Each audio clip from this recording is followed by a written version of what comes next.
Hello, today we are going to present the variance analysis for cube. Our first variance that we identified was the sales price variance, which is the amount our company expected to sell our products for versus what we actually sold them for.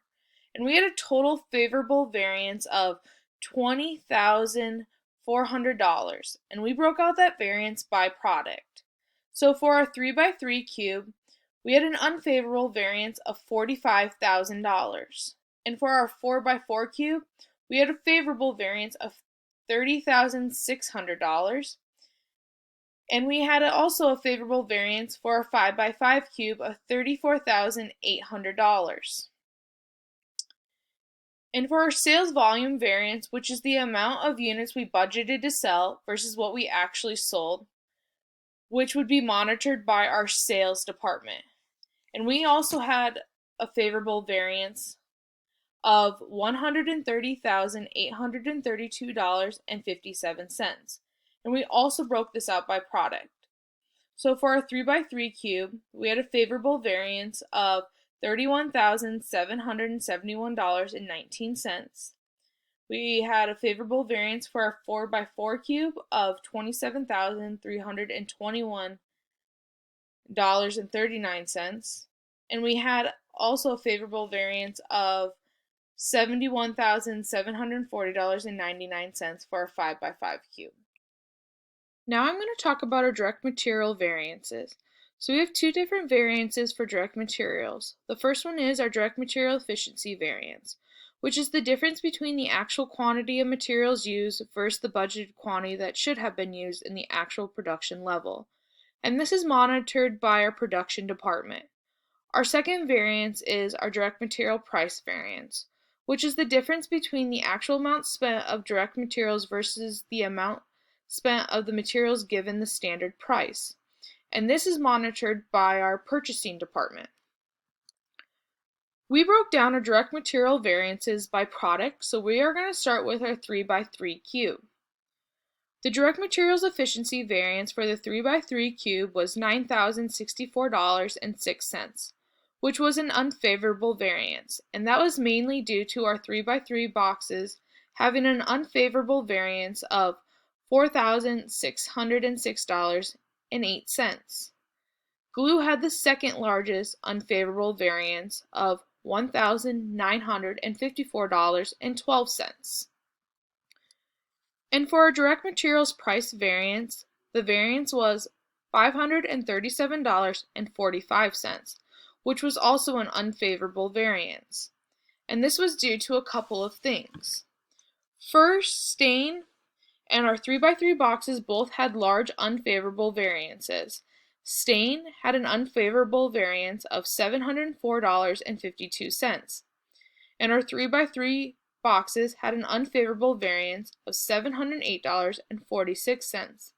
And that was partially offset by paint having a large favorable variance of $757.44. And for a 4x4 cube, the direct materials efficiency variance was $9,812.91, which was an unfavorable variance. And this was mainly due to our 4x4 boxes having an unfavorable variance of $4,856. Glue had the second largest unfavorable variance of $1,895.32. Our direct materials price variance was $3,662.69, and that was mainly due to the 4x4 boxes having a large favorable variance of $3,136.10. Our second largest favorable variance was paint, with a favorable variance of $1,099.34.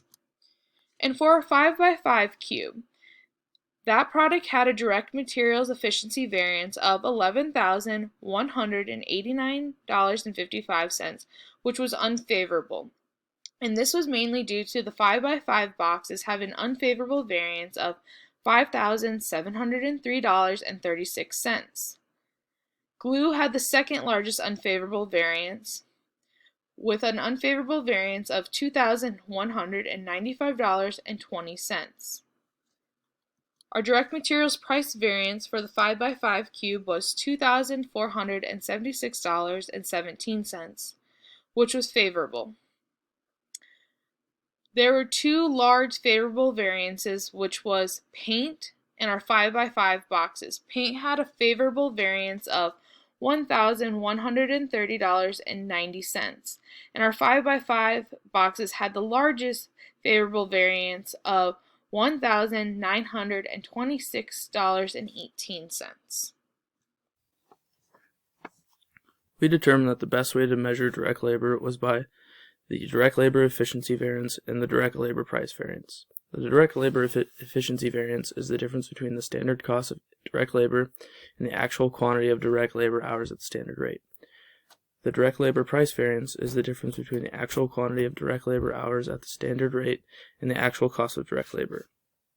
The direct labor efficiency variance has the most value for the production department, as they can monitor the direct labor hours allocated to each product. The direct labor price variance has the most value to the HR department, as they can determine the cost of the direct labor allocated to each product. We broke down direct labor by our three products and by labor type. For the 3x3 cube, our direct labor efficiency variance for basic workers was an unfavorable variance of $20,069.05, and for skilled workers an unfavorable variance of $11,435.19. This creates an unfavorable variance of $31,533.24. For direct labor price variance, we had a favorable variance of $15,032.85 for basic workers, and for skilled workers we had a favorable variance of $11,031.81. This creates a total favorable variance of $26,064.66. For a 4x4 cube, our direct labor efficiency variance had an unfavorable variance for basic workers of $11,406.17 and an unfavorable variance of $6,780.03 for skilled workers. This creates an unfavorable variance for the 4x4 cube of $18,186.20.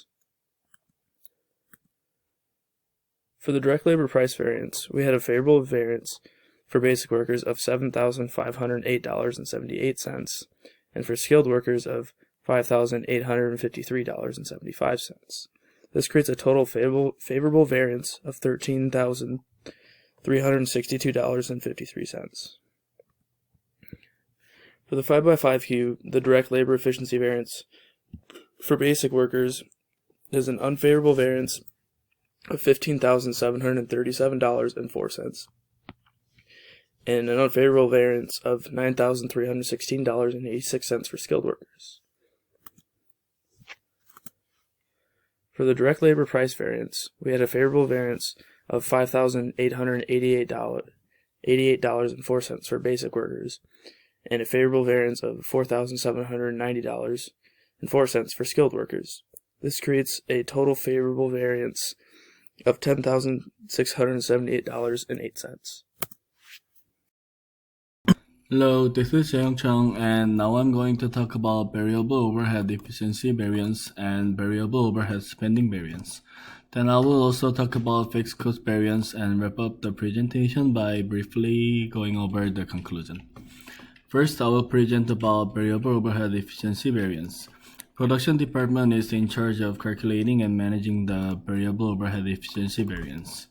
The difference between the actual and budgeted direct labor hours, which are applied to the variable overhead rate. The calculation was made by difference between flexible cost and standard price and actual quantity cost.